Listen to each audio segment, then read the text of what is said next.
Excited na. Tagal dumating eh. Thank you, sir. Po, sir. Thank you po. Eto na. Ang tagal ng inaawitan. Yun. Okay, so bagong gupit na ako. Galing akong barbershop kanina kasi mukha akong stress pag hindi napapagupitan. So ngayon may bago tayong member of the family na naman na paparating. Parating niya sa ngayon eh. 5 minutes away. Ayan. So kahapon galing tayo ng festival and ngayon after ko magpagupit, nakaligo na, salubungin natin mamaya yung member of the family natin. Member of the The Explorer family.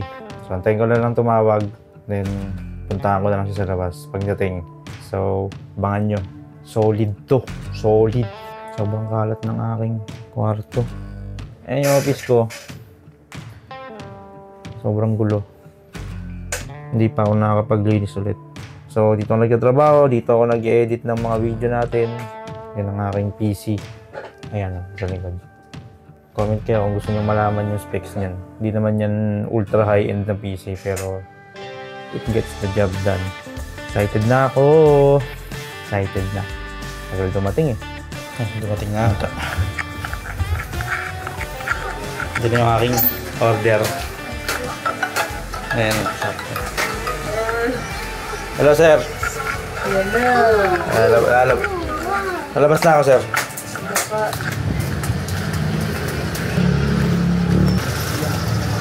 Thank you, sir. Po, sir. Thank you po. Yan, dumating na. Dumating na yung regalo ko sa kanya. Giordano. Bagong member of the family. Giordano. Joke time lang yun. Eto na.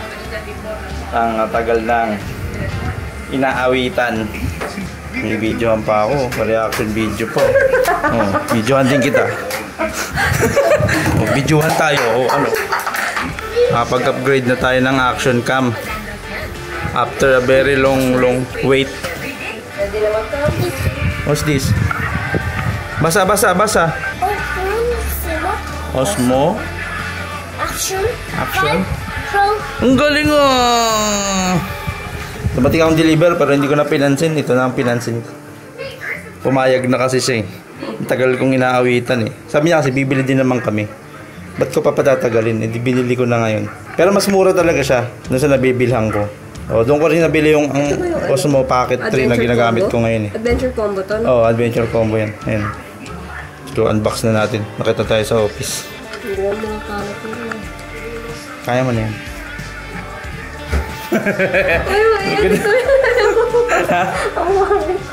Ipit mo na yung kalat ko dito. Mag-isama hindi ah.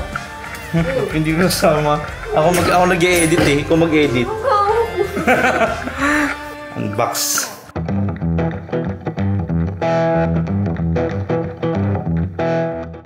Unbox muna natin.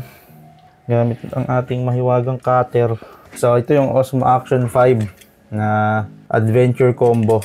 Actually ayoko dapat mag-adventure combo eh. Kasi parang hindi siya sulit para sa tingin ko. Kasi meron na akong Action 3. Ito. Yan dito nakikita nyo ako ngayon dyan. So lahat ng accessories ng Action 5 Pro is or yung Action 3 ko is compatible naman siya sa Action 5. Yung battery case, yung battery, yung extension rod, meron na ako nito. Ngayon, ang bili ko dito is 26, almost 26K. Kung standard combo lang yung bibilhin ko, yung wala nitong extra battery case and extension rod, papatak lang siya ng 22,000. Pero walang stock ngayon. Halos lahat ng pinagtanungan ko, walang stock. Pati sa online, wala. So, ngayon, bumili na lang ako ng ito. So, buksan na natin siya. So, nabili ko to kay Sir John Melvin Robles. Yan, lalabas ko yun sa screen. Yung packet 3 ko, itong pinapanooran nyo dito, ayan. So, sa taas. Nabili ko rin yan sa kanya, parang 2 years ago. And, same day, kaya pinapadeliver niya kasi malapit lang siya dito, around Binyan and Carmona area siya. So, napakabilis lang, sobrang mura. Sa lahat ng napagtanungan ko or pinagkakanbasan ko, laging siya ang pinakamura. Kaya sa kanya ako bumibili. hindi ko pa kailangan maghintay. Actually, pag sale, minsan mas mura talaga sa online. Pero, syempre, kung wala ka namang luxury na oras na para maghintay, kailangan mo talagang bumili locally. And ayoko na kasi maghintay ngayon. Dahil kahapon, kung napanood niyo yung vlog namin, galing na kami ng Festival Mall. Nagtanong kami. So, sa festival, around 27 something to 27.99 ata. Festival Mall Alabang. Pero, nabili ko siya kay Sir Jan ng 25.9. So, nakatipid ako ng 1K. Nakatipid ba talaga ng 1K? O napagastos ng 27? 26 pala. Yan. So, ang laman ay dalawang box.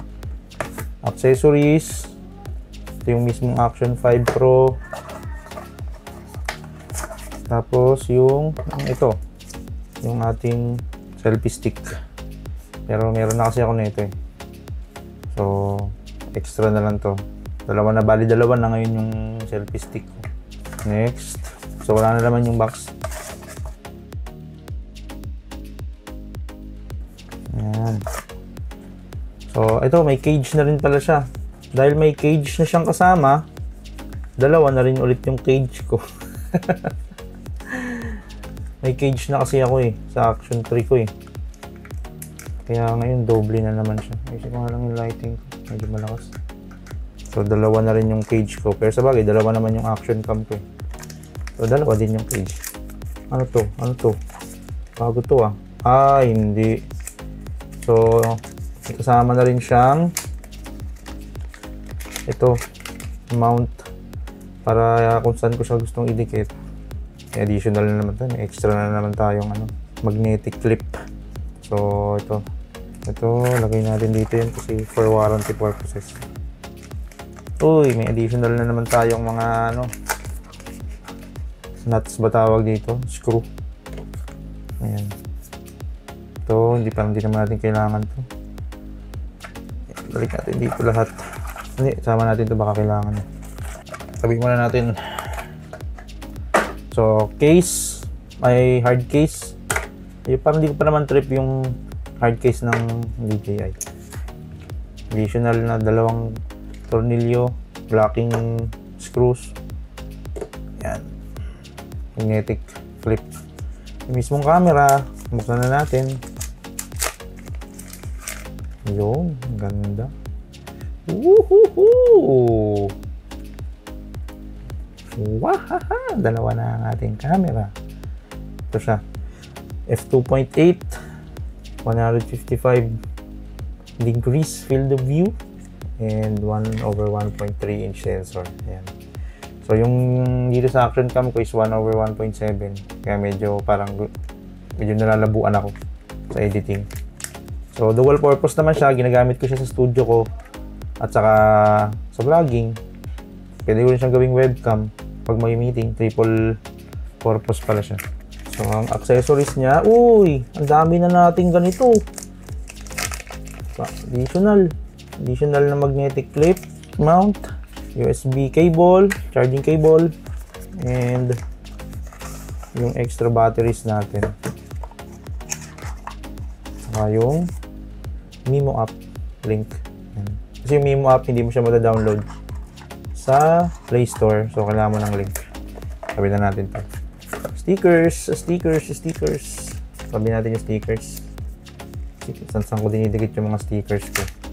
Eto, DJI stickers. Tingnan natin to. Lagay ko sa lagayan. Uy, dami. Ganda oh. Ito manual, no one reads this. Sabi na natin to. Battery case. Charging case. Na merong tatlong battery na 1950 milliamperes. So, hindi pa siya naka-charge. Orange siya. Paubos na. So, meron na rin tayong battery dun sa ating Action 3 dito. So, tatlo na rin yung extra battery ko. And ito, may tatlo siyang additional na batteries which is 1950 milliamperes. Mas malaki ito ng parang 300 to 500 milliamperes ata. Hindi ko sigurado kasi lahat ng battery ng Action Cam po nasa sasakyan. Tatlo yung battery niya. Ito wala kasing battery ito eh. So, lalagyan pa natin siya.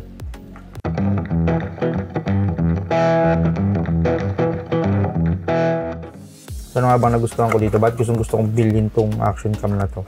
Kasi unang-una, matagal na ako nanonood ng review. Actually, may pinagpipilian ko dito is yung ito, Osmo Action 5. Tapos yung Insta360 na Ace Pro 2. Mas matimbang para sa akin tong Action 5 kasi meron siyang, dahil nga Pro siya, Action 5 Pro. So meron siyang D-Log M profile. So buksan muna natin. Kailangan natin itong i-pair sa ating register muna natin. Register pala muna natin. English. So skip ko ba muna? Skip ko muna para lang makita natin. Confirm. Ngayon ay April 22. Ayan. 3:14 PM. Quick start guide. Skip na natin yan. Hindi natin kailangan yan. Okay. Ayan. Yun no. Ang linaw. Ibang iba talaga pag OLED. What the hell man. Sobrang ganda. Ang laki ng pagkakaiba. Hindi ko lang makita niya ha. Ayan ha. OLED screen kasi to eh. Mamaya ka na magturo. Ayan. So tignan nyo naman yung difference. Hindi ko alam kung kita eh. Pero sobrang ganda ng OLED screen. Sobrang flat ng profile. Ay hindi, baka kasi naka ano to eh. Palagay ko naka dito naka Pro mode yan. Tapos D-Log M10-bit. Ayan. Sobrang ganda ng OLED screen oh. Ganda. Ito yung gusto ko dito talaga. Ibang iba talaga yung OLED screen. Kaso hindi nyo ata makita yung pagkakaiba eh. Mas malaki yung screen niya from Action 3 to Action 5. Mas lumaki yung front screen, mas lumaki din yung rear screen. Ayan. So, pagkukumparahin ko na lang yung... Pero sure ako mas maganda naman to. Mas maganda tong Action 5 kasi nakita ko na yung mga reviews nito. Hindi ako bumibili basta-basta ng item na hindi ko pa na-review. Check yung review. So, ang gusto ko dito is unang-una yung D-Log M. Ayan, kasi mahilig ako mag-color grade eh. So, nagpa-practice kasi ako mag-color grade. And yung battery, which is 1950 mAh, sobrang tagal. Halos 2 hours to 3 hours bago malobat. And yung kanyang, ito nga, 1/1.3 sensor. So, sobrang linaw niya. Record nga ako dito. 2.7K. Actually, nag-record ako 2.7K lang. And 24 reso. Yan. Ayoko na ng 4K. Sobrang laki ng files. Ubusan ako ng storage lagi. White balance, set 2, manual. Yan ang ano ko eh, 52 to 55K. Yan. Exposure natin is laging ito. Sakto lang yan. Ito to 00. Mas maganda yung kanyang light. Yan. Nagustuhan ko dito yung OLED screen kasi mahirap tignan yung screen itong Action 3 sa outside or sa outdoors. So hindi detail review to, actually unboxing lang to. Testing natin kung compatible yung battery ng Action 5 sa Action 3. Tingnan nga natin. Patayin ko muna tong Action 3. So ngayon ang magiging camera natin ay itong Action 5 na. Yan. Tingnan nga natin. Ito, ngayon na tayong cage. Yan. Tingnan muna natin. So, compatible ba si 1950 mAh na battery dito sa ating Action 3? Tingnan nga natin. Wow! Wow! Di ba? Compatible siya. Oh. It uses the 1950 mAh battery ng Action 5. Ang galing. Charge natin to. So, 6 na ngayon yung battery ko. Kaya parang medyo additional expense yung additional 5K compared sa 22K lang dapat na Action 5 standard combo. Pero okay lang naman. May pambili naman tayo eh. Pero ang gusto ko lang sana yung laging bang for the buck na bili.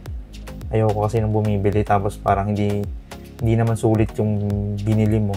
Hindi, parang ang daming sayang, kagaya nito, ang dami ko ng ganito eh. Parang 3 yung binili kong ganito eh. Tapos Meron na naman tayong sobrang dalawa. Ayan tayong case. Dalawa na rin yung case natin. Ito, doble na. So, redundant na yung mga gamit. Pero dahil wala namang stock, wala tayong magagawa. So, binili na natin. Balik tayo sa Action 3. Wait lang. Yan.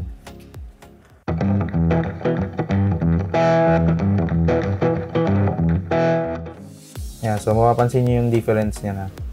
Sa graded na rin naman yung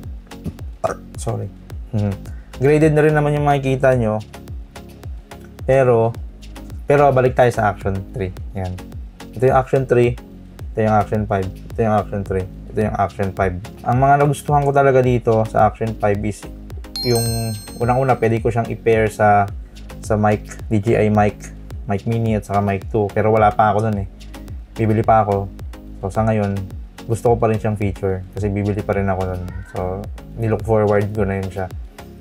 Mas maganda yung sensor niya, 1/1.3, mas malaki yung battery, at syempre durable. At ang nagustuhan ko sa DJI, isa pa to yung DJI kasi nasiraan na ako ng Action 3 dati. Out of warranty na siya, pero parang less than a week pa lang.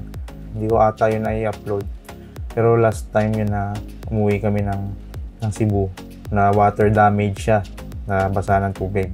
First time ko siyang ilubog sa tubig, tapos nasira agad. Pero ano na siya, outside warranty na siya.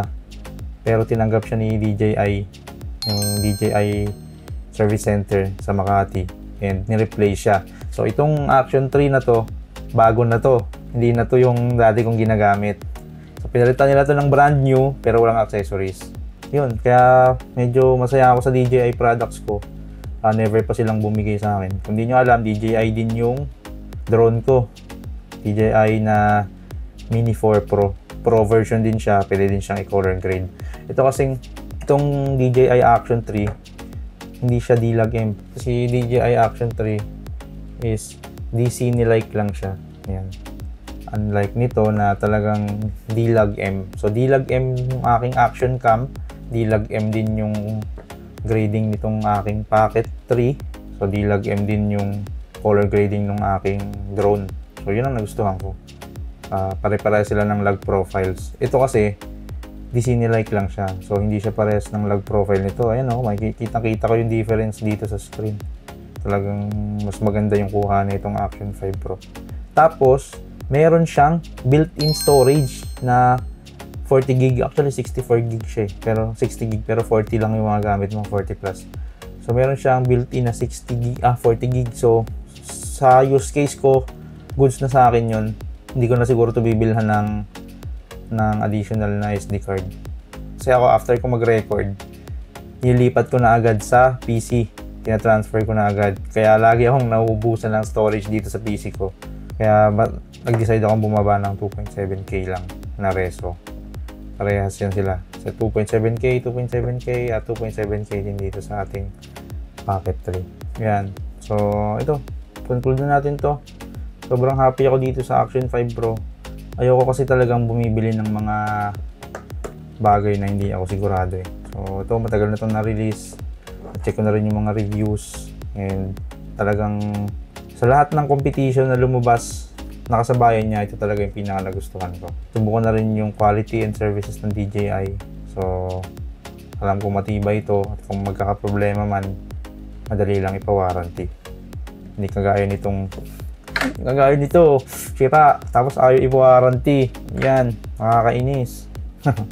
So, dito ko matatapusin yung vlog natin. Ano ba ito? Naka-ultra wide data itong aking Action kami. So, ayan na, last comparison na. This is the Action 3. Yan. This is the Action 5. Yan. So, sabihin nyo kung anong mas magandang kulay. So, this is D-Log M. This is DC ni-like. Yan. Kitang-kita ko sa screen yung pagkakaiba. Oh. Sarap. Sobrang happy ako. Advance birthday gift daw niya sa akin ni Mrs. Pero ako din naman bumili. Pero pumayag siya. Bibili din naman kami. Kaya ba't ko pa patatagalin? Binili ko na agad. Yeah. Dito na ako sa Action 5. Magka-vloggerist out. First time. Peace. Vloggerist out.